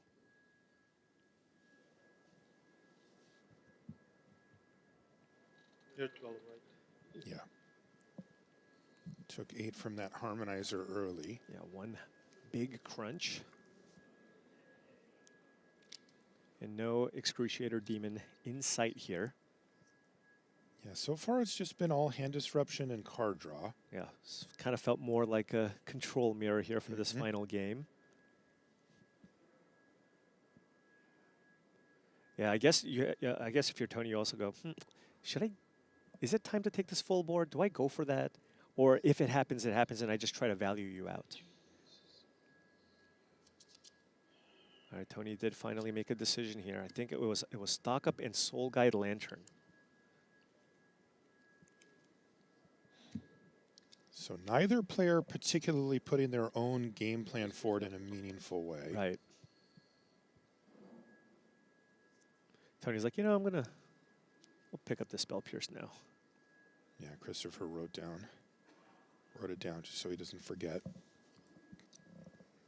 Spell Pierce kind of wreaking havoc this last turn cycle for Chris. He did not play Winter Night Stories, and he cannot play Shoot the Sheriff if a target were to appear. Yeah, it absolutely is. I mean, he does get to just play around it, and if you just get to ignore it for the whole game, then that's a win for Chris. But he would have loved to get Winter Night Stories there. Yeah. Now Toni deciding, do I just fire off another Stock Up here? No, taking some damage. You can play Stock Up with Spell Pierce backup. That's what he's doing here. Yeah, anytime you get to resolve 2 Stock Ups in a turn and you're not facing any pressure, that's about as good as it gets. Okay, another Spell Pierce. There's an Ice Till Explode. Ooh, Consult this. Ooh. Double consult. And is that an Essence Scatter? Yeah. No Cavern of Souls in Christoffer Larsen's deck. So if you want a 100% way to deal with Deceit or any of the other creatures, it would be a hard counter. Okay. He split the difference, Ice Till Explorer and Consult. So right. Lots of card advantage coming Toni Portolan's way. Remember, he also has the Riddler. Oh, and goes for the Lantern here, knowing, hey, Chris Larsen knows about the Spell Pierce. Since he's going to play around it anyways, I'm just going to play the Lantern here as a way to disrupt you. But, hey, that was a pretty good draw.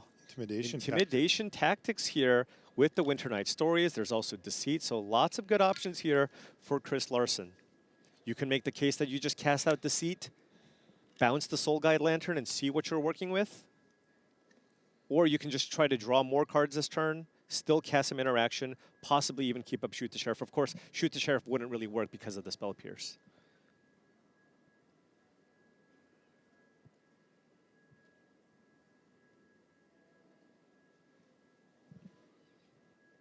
All right, I think we're going to draw some cards. Okay, here it is, Winter Night Stories. Portolan's tapped out. That's a Superior Spider-Man, which is not as effective here. Might actually just discard it. Deceit, too. Oh, actually, discards Deceit. Okay, no land, actually. Yeah, that's a little weird. Right. All right, and that's certainly going to nab the Ice Till Explorer in Toni's hand. So he's got to rebuild a little bit, but he does, of course, have that Consult the Star Charts in hand with a Warped Quantum Riddler still. 2 mana. Deceit again. Get that Consult the Star Charts. All right, so. Fighting the fight. Starting all over, right? Basically, he's forcing Toni to rebuild every time. And the Soul Guide Lantern also interacts very, very well with Quantum Riddler. If you want to draw multiple cards, if Toni can find a play next turn, play the land, play the Riddler, and then at some point you can crack the Soul Guide Lantern to draw 2 cards as well. Another kind of funny thing with Christoffer declining to allow Spell Pierce to be relevant is it is kind of just stuck in his hand. Yeah, I wonder if Toni now, with really no other option here, might just choose to play. Yeah, no, it's a little bit sad because we're used to getting maximum value. We might see a 1-card Quantum Riddler be cast this turn. Sad. Only a 2-for-1? And by the way, it already drew him a card this game. Right. Shows you how powerful Quantum Riddler is. Yeah, Toni has to be mindful of all the different cards he could draw here off of the Riddler. Yeah, it looks like Christoffer might be trying to set up a turn where he gets to Bitter Triumph away the Riddler and then Superior Spider-Man it and get his own card draw engine. Yeah, that is difficult with the Soul Guide Lantern for sure in play.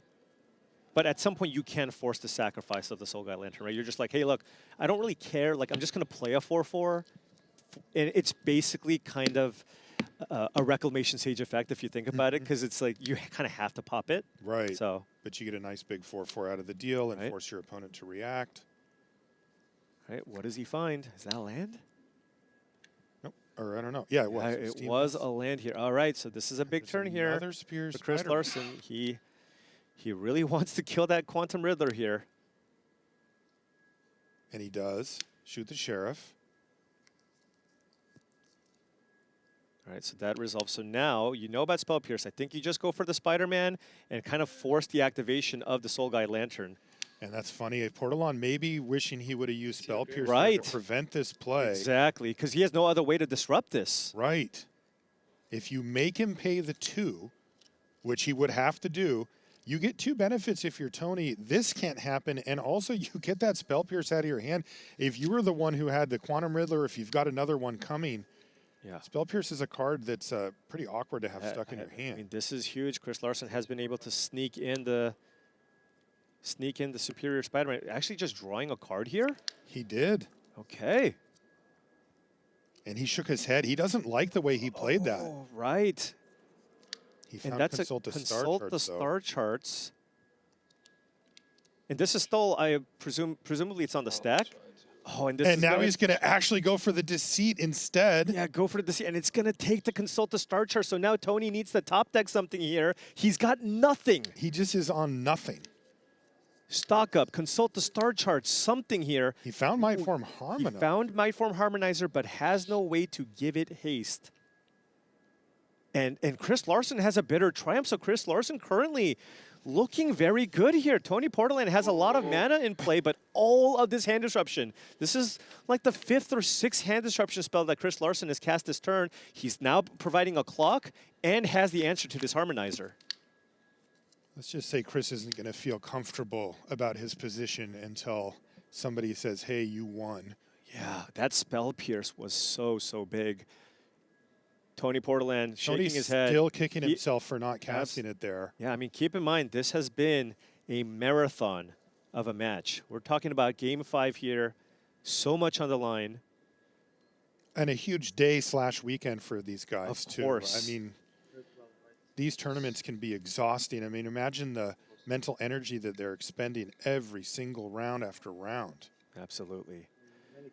Now, if you're Chris Larsen, I mean, he's played this game very well. It looks like he's so far done an excellent job kind of coming back from the blunder in game number 4. And if you can just I don't want to be mean. answer everything I'll do that Toni can do, he can still take this one down. Give him a little bit of this.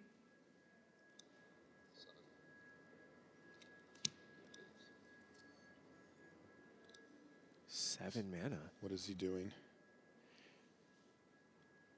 Oh, he's turning the Fabled Passage He's into, activating Bossing Say. yeah.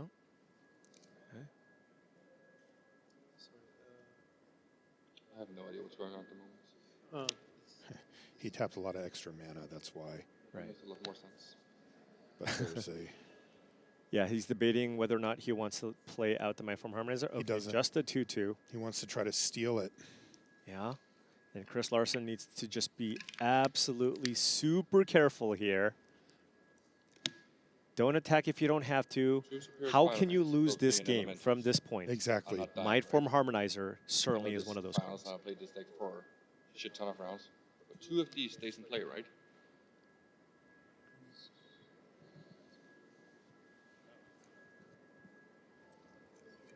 They do. I don't know why. It's like, I'm nervous. I fucked up before. So he has a copy of this card. It's in the Yes. So, yes, a second.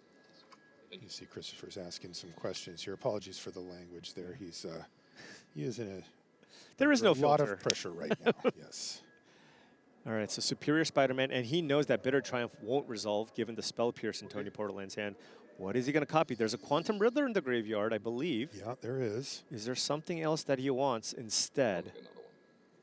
Oh, He's going to that get was another deceit, and that is huge because there's Oh, the man. perhaps main way of victory for Toni. Yes. He chose not to play it last turn, and now it's in the graveyard. Okay, drawing some cards And here. finally, Spell Pierce. Counter. Yeah, It's countered. and Christopher says that's Well, yeah, fine, I'm and not that then kind of plays a land so he can keep his removal spell. up. Absolutely. All right, Christopher Larsen is Okay. locked in here. 13. Chris is now Okay. attacking. He's got the Bitter Triumph here, and he knows Toni's hand. Toni not happy with this draw here.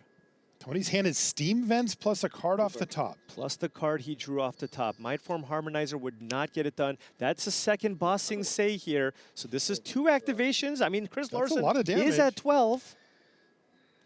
Yeah, he has mana for, does he have mana for 2 activations? I believe so. Yeah, he does. So that's half of Chris's life total here? Yeah, okay. Oh, but he's just going to pass. He's playing defense here.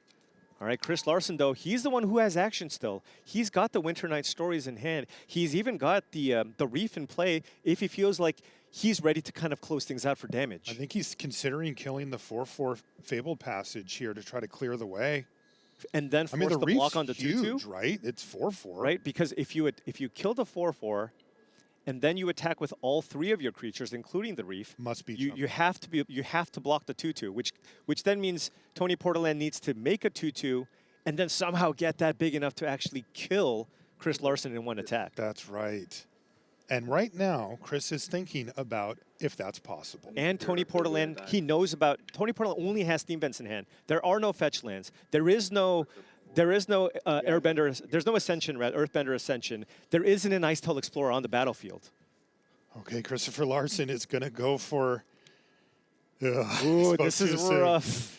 I mean, he's honestly, the last game has left him in this state of like, how could this go wrong? Because, you know, I mean, Tony could top deck, you know, star charts or something like that, and all of a sudden he gets to see a ton of cards. Stock up any one of those cards and somehow piece together the combo here. Can Chris play it a little bit slower here instead? But keep in mind, I mean, with 2 bossing say in play, this attacking strategy isn't going to be very good for much longer. Right. So what he's doing now is he's saying, okay, if you draw stock up or star charts, you get the 2 perfect cards that I can think of. How much mana will you have left over, and can you kill me from I mean, Mindform Harmonizer with full bore into the Steam Vents, that's 14 damage, right? You don't even need the fetch land. So if you can piece that together, certainly that would work. And he is going for it, though. He killed the 4/4 land. And discarded the Winter Night Stories here. Larsen has to, it's interesting because he has to play this safe and not make the same mistake, but also you don't want to overdo it. Yeah, and that's a land too, so this gets really, really interesting. Is Larsen just going to force it here? He's like, I have nothing left. I'm going to activate this Reef, attack, force you to block. Can you deal 12 damage to me with just the Steam Vents in your hand? Yeah. You know, there is part of you that just says, you know, if you can do that, you're supposed to win the Pro Tour, not me. Yeah. It's like, congratulations. I mean, and Tony's cast a bunch of his card draw spells already, right? Tons We've seen of Consult. There was the double stock up turn. Yes. Big Chris decision. is going to activate the Reef is what he's thinking about. Yeah, and this isn't a spot where Chris is necessarily in the driver's seat like the way he was in that previous game. If he doesn't attack and plays it defensively and plays it slow, Tony can come back by just animating a bunch of lands and putting far too many blockers in play. Christoffer Larsen I think you go for tortured, but he's going for it. He fires up the Reef, attacks with all 3. He's going to mill himself this time. Yeah, there's Winter Night Stories in the deck, so you probably just want to target yourself. Whoa. So hard. Holy smokes. This is the attack here of the tournament. I think the real thought process is just, he has to draw a draw 2 into the perfect cards. He's going for it. Okay, here we go. 12 damage coming across. That means Tony must block. Has to block. Tony has 1 draw step here. And if amass his combo. And he needs to find 2 cards, right? He needs Consult the Star Charts or stock up here. Like, he can't just do it off of 1 single top deck. Does he find a card draw spell? It's Soul Guide Lantern, so we don't know yet. Yeah, so if that finds a stock up, I suppose, you can still do it. With the Steam Vents. The mana's just getting a little tight. Right? You do have to pay 1 to get the card off of it. You cycle the Soul Guide Lantern into stock up or Consult the Star Chart. Can he find something right card now? Draw. He put it down on the table. We don't know. He's counting. His mana. Is this Consult?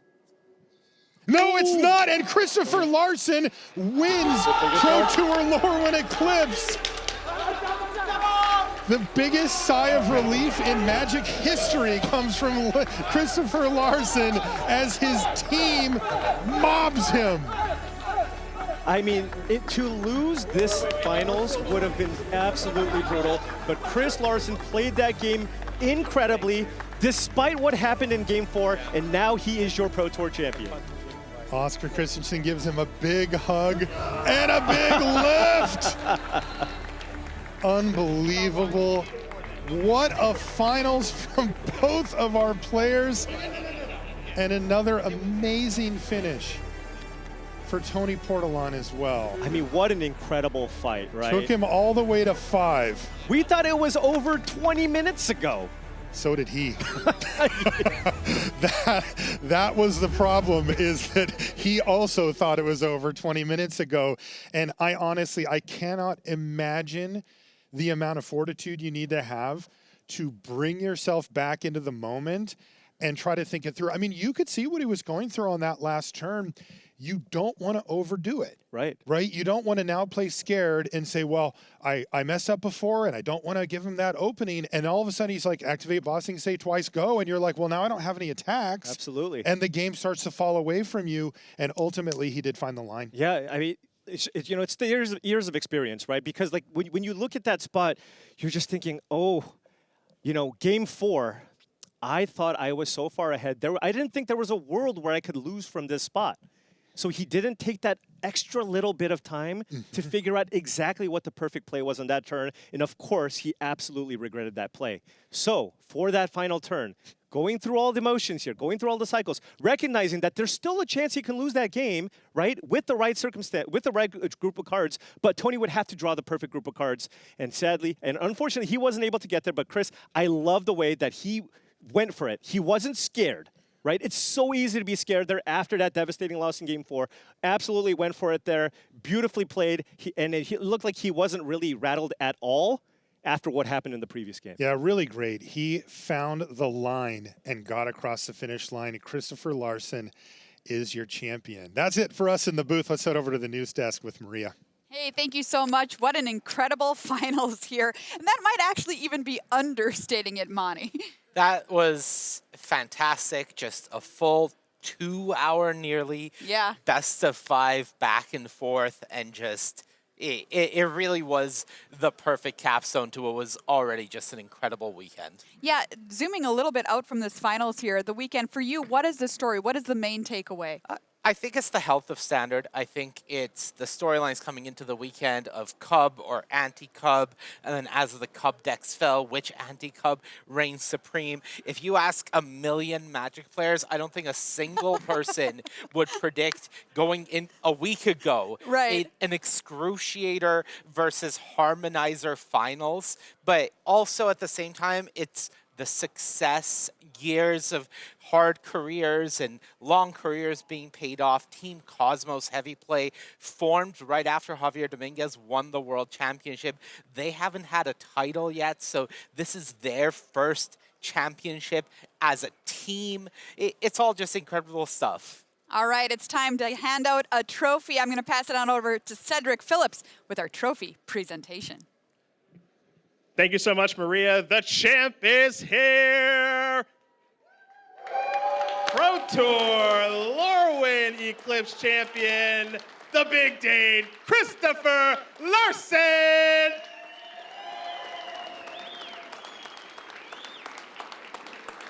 Alrighty, big guy. You just told me you're sitting here and you're like, gosh, I can only think about the game that I think I threw away. You can't even be happy. What are you thinking about over there? The game I threw away, Game 4.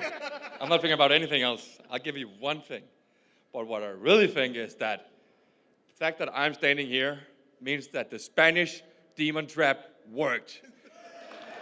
If you ever experience the thing that you come to Monday, you're late for a tournament, and you go into a room, you're like, hey guys, what are we playing? And they all like go like cheers. Demons! And you think you're getting trolled. Apparently that's a real thing. Extremely real thing. Your deck was fantastic. You played beautifully. I know you're frustrated about that 4th game. I know you'll review it a bunch, but shout out to the teammates for you, and tell us more about this deck. I mean, how'd you guys get here?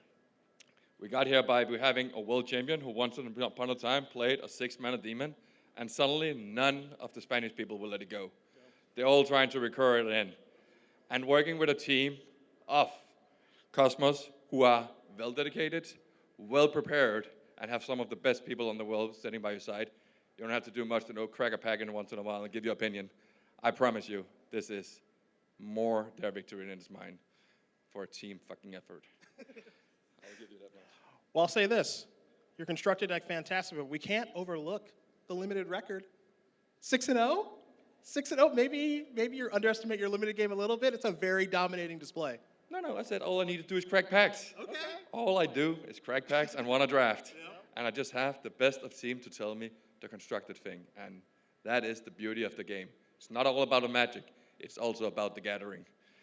And that is what we're here for. Well, I know your team is off to the side here. So that gathering that you mentioned, you get to do it with this trophy that you earned, my friend. Pro Tour Lorwyn Eclipse champion, Christoffer Larsen. Soak it in, buddy.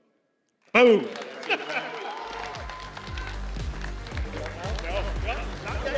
I'm out of here! I'm out of here! I'm out of here!